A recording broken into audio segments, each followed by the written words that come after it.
Peace, everybody. Hope everybody's having a good morning. I'm getting ready to get out here and, put a couple of miles on this gut to try to get it down and just to feel better, man. It's a good running is actually good for me mentally as well as physically and spiritually too. I get to think a lot. But I wanted to do a quick video. My good friend Jamil posted a video of Rand Paul questioning. I didn't get the guy's name, but looks like it appears to be a congressional hearing, and this is a guy who is a lawyer, but he's, the face of this mandate, this mandatory vaccination mandate, and I just want people to understand something here. There's my good friend Matic, may Allah be pleased with him, taught me a lot about logical fallacies. I never even heard of logical fallacies, but he taught me about logical fallacies and how people use these fallacies to, I guess, to have a flawed argument. And if you can poke the holes in the fallacies, then you can see right through these faulty arguments that people make. And, I'm observing a lot that's going on with this vaccine mandate. But one thing I have to just show is the invalidation of people who think differently, the attack on people who think differently. Matic told me about a fallacy called the Bandwagon fallacy, which simply means, and we know this from our parents, if when we would do something because it's popular, and a lot of our mothers said, well, if everybody jumped off a bridge, would you jump off a bridge too? But if you look around, we're social creatures. And the reason why you have a lot of people moving a certain way is because the human being is a social creature. And we don't like to be outside the group. Being a part of our social group is very, very important. So the issue I have my own personal beliefs, about the vaccine. But I'm not even here to push my own personal beliefs, okay? The problem I have is the erosion of people's right to choose, the erosion of people's right to think critically, the demonization of people who even question and think differently.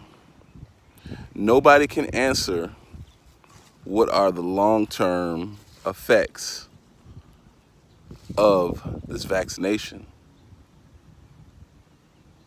because it's new. And as people keep saying, to follow the science, but science is an ever-evolving thing, and it's based on observation. The only way we're going to know the long-term effects is to observe the people who have taken the vaccination over a long period of time. But the vaccine is new.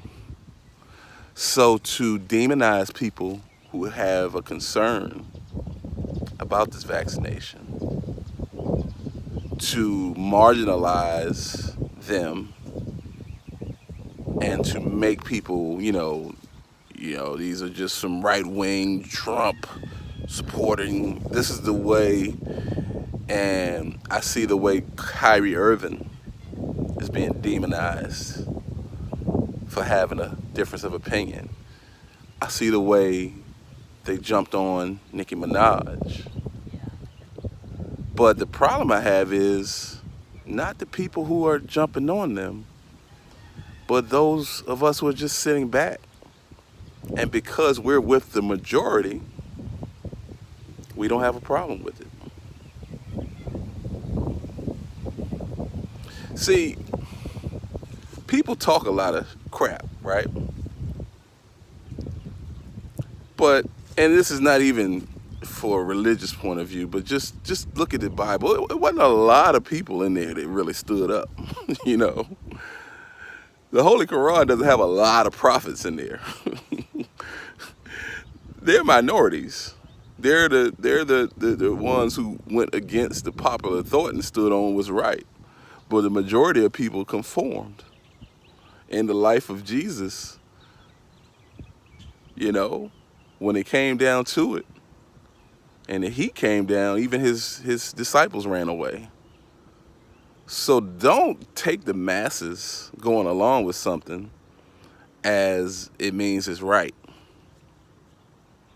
Now, I'm not attacking anybody who chooses to take the virus, nor am I attacking anybody who doesn't choose to take the virus.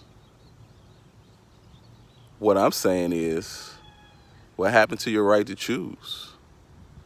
But see, there's always a principle. Now it's for the greater good. See, we saw this with September the 11th. When there's fear, people will gladly surrender their freedom for security. So now, you know, and I'm not trivializing this pandemic, but people want to go back to normal. People are emotionally messed up seeing their friends and loved ones die.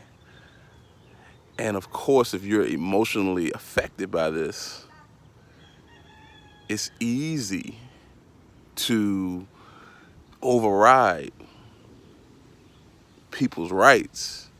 Hey, you know, these people are being stupid. They need to get it because my best friend died.